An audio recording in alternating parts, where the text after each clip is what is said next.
last milestones we all can look forward to truly celebrating is when we get that first Social Security check when we retire. But you know what? There's a surprise for many of us. And that is, believe it or not, for most of us, our Social Security benefits are going to get taxed. And that's an aha, that's a gotcha. But there's good news on the horizon. There's a Congresswoman, Angie Craig, she's from the 2nd District of Minnesota, and she put forth a bill that's nicknamed, "You Earned It, You Keep It." And her goal is to eliminate the tax on Social Security. So what do you think? Could this really happen? Well, first let's talk about how big of an issue that this is. Currently, about 40% of Social Security recipients are paying some tax on their Social Security benefits. You know, you might be thinking, hey, Azul, it's not like 90% of us are paying tax, but you know what? Soon, most of us are going to be paying tax. And the reason is the income level that triggers whether you have to pay tax on your Social Security benefit or not. This law was originally passed into being by Ronald Reagan in 1984. Those income levels have never been changed since 1984, so 40 years. So if you're not getting taxed on it now, soon, at some point, pretty much all Americans are going to be taxed on their Social Security. So let's jump in and see what it is. First, as I said, 40% of Americans, you can see if your combined income is $25,000 to $34,000, you're going to be paying up to 50% of your benefits is going to be subject to taxation. And if your combined income is more than $34,000, up to 85% of your benefits can be taxable. And you can see there's a difference there for a joint return. Not much though, $32,000 to $44,000 for up to 50%, and more than $44,000 is up to 85% of your Social Security can be taxed. So what is this bill? Well, here it is, and you're a better person than me if you can figure out exactly what Angie is suggesting here by reading the bill. And so in essence, as I did research on this, essentially what I believe Angie is proposing is, or I should say Representative Craig is proposing, is that we raise the cap on the Social Security payroll tax. So this is the cap at which we no longer have to pay the FICA tax into the system for our Social Security. And the current limit in 2024 is $168,600. Above that, anything you earn, you don't have to put aside that money for Social Security. Full disclosure, I wasn't able to tell from the bill itself when exactly or how that cap lifts, but from third-party reports, it looks like it would still cut off at $168,600, but then it would resume again that tax at $250,000. But some reports just said it was going to continue up, so I'm not sure how this works. So here's a report by Kiplinger's that talks about, will we stop paying Social Security tax? And here you can see the Social Security base increase to $168,600 in 2024. But you can see here, but you earned it, you keep it, would further increase the limit to over $250,000, which means that us high earners could pay this 6.2% payroll tax on over $100,000 of additional wages. Okay, and then the next article is by Think Advisor, and here's the 6 things that they say that we need to know. Importantly, not only would we stop the taxation of our Social Security benefits, so once we're receiving it, it's a good thing, but while we're paying into the system, it's not a good thing because we're paying into the system for more of our dollars if you're a high earner. So this says it will keep the trust fund solvent until 2054. All earnings would likely be subject to the Social Security taxation, everything above $250,000. And then it also drops the Social Security deficit meaningfully. So all of this sounds great, right? But let's say Congresswoman Craig is successful and she's able to get Congress to pass it, and then the Senate, let's say that the Senate passes this. So is Joe Biden, is our current president, going to sign this bill into law? And this is not a political channel. I don't talk about politics here. But personally, I don't think President Biden will pass it. And the reason why is there was a January 2024 tweet by the president by the White House, I should say, which says President Biden has kept and will keep his promise not to raise taxes by a single penny on households making less than $400,000 a year. Well, if we were to adapt this bill, essentially people that are making more than the cap now, which is at $168,600, they would have effectively get a tax increase. So while people receiving Social Security would love this bill, I'm not sure President Biden will sign it. Okay, so that's one thing. Now, another thing is, what do you think Social Security Administration thinks about it? So Social Security is run by a group of trustees, and I believe it's only 3 trustees, and it's headed by Janet Yellen, who's the Secretary of the Treasury. And Janet Yellen released a report saying, unfortunately, Social Security will run out of reserves, will run out of assets to pay 100% of the benefits in about 10 years. Previously, that was 11 or 12 years. So unfortunately, we're going to run out of the funds to pay these benefits sooner. Now, that doesn't mean it goes to zero.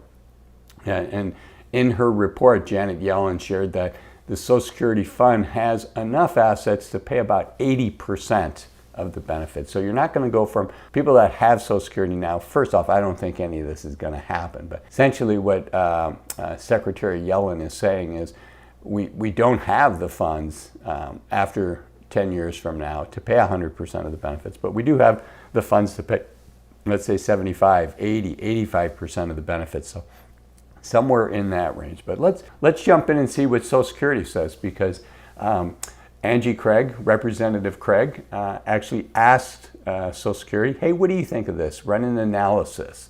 And here's the actual letter from the Social Security Office of the Actuary to Representative Craig.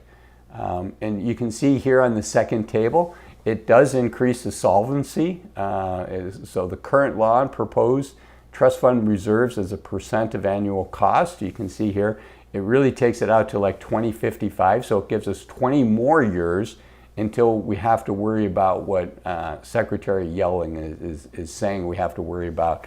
And instead of 2035, we're going to have to worry about it in 2055. It doesn't totally eliminate it. Now, this is only 2 pages of the report. There's a lot more there. You can find it just by looking up that Social Security Administration response and then Congresswoman Angie Craig.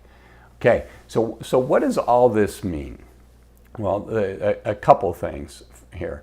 The first thing is, you know, I think Social Security, in my opinion, has been a huge success. You know, it did what it was meant to be, which is provide some level of security, some level of financial stability for old people. I've been fortunate. I've been able to travel all over the world, and not every country has that. And in those countries, old people, seniors, are very vulnerable. Now, interestingly, because of that vulnerability, in many places, those cultures have really adopted a culture of nurturing and caring and respecting for seniors. Here in the United States, because we don't have to worry about, for the most part, a lot of senior citizens not having enough money to have a home to live in, it's not as visible to us. And I do think that that's impact our culture. So what do I think of Social Security? I think a strong Social Security is an important leg to the retirement stool, the retirement base that we're trying to build. And a couple generations ago, you know, people were fortunate. People in my parents' generation, they could really plan on three peers to that foundation for their retirement. They had the money they saved, they had Social Security, but you know what? A lot of them also had a pension from their company. And unfortunately, companies aren't doing that anymore. And I understand why companies aren't doing that, but it really has placed a lot of burden on us as individuals to start saving. So. And unfortunately, on the savings front, so most of us now, we have Social Security, right, is one leg of that stool, if you will. But again, Social Security is taxed now. Prior to 1984, it wasn't taxed.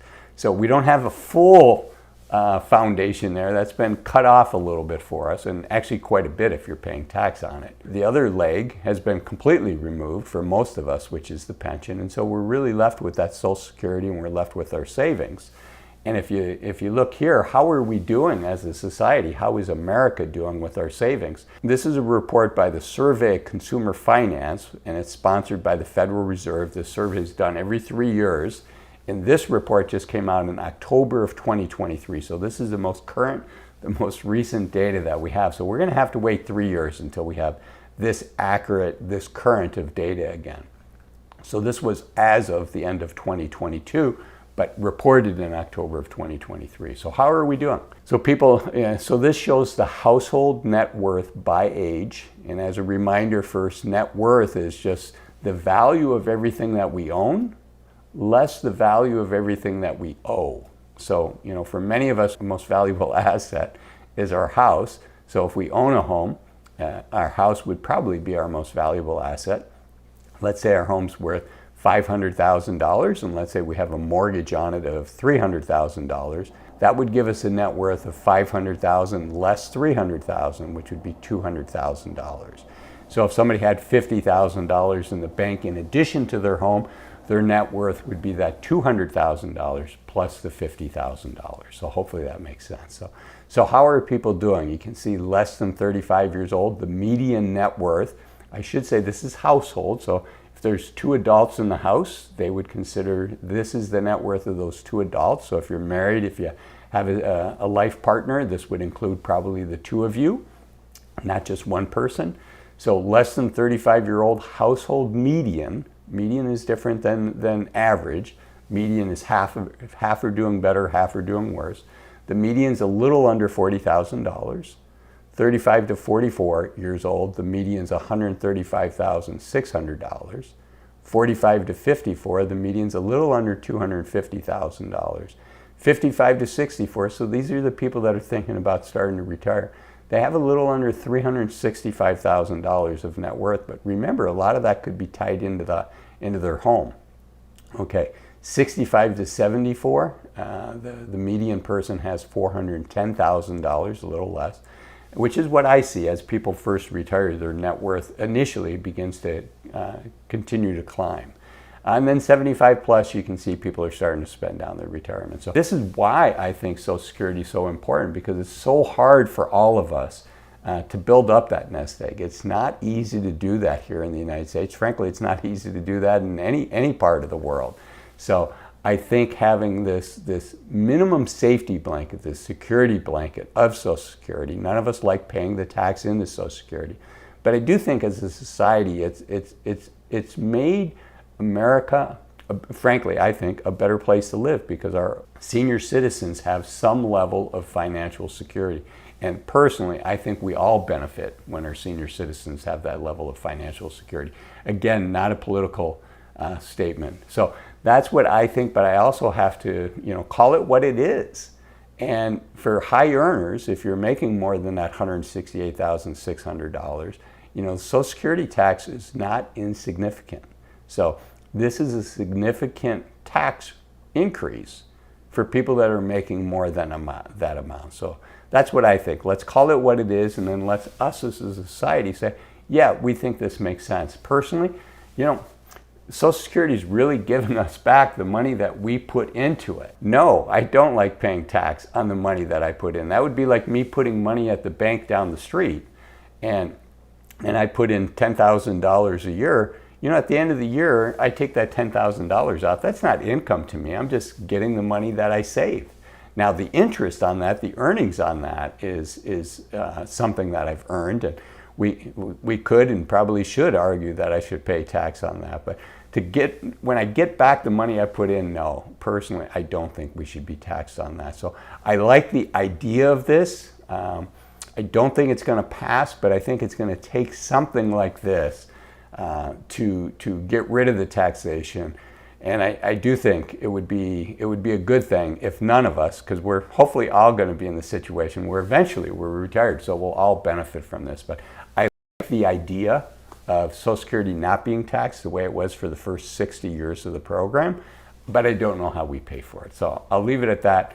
Thanks for watching this video. I also want you to think about watching this video up here, because we're all going to be retired before we know it.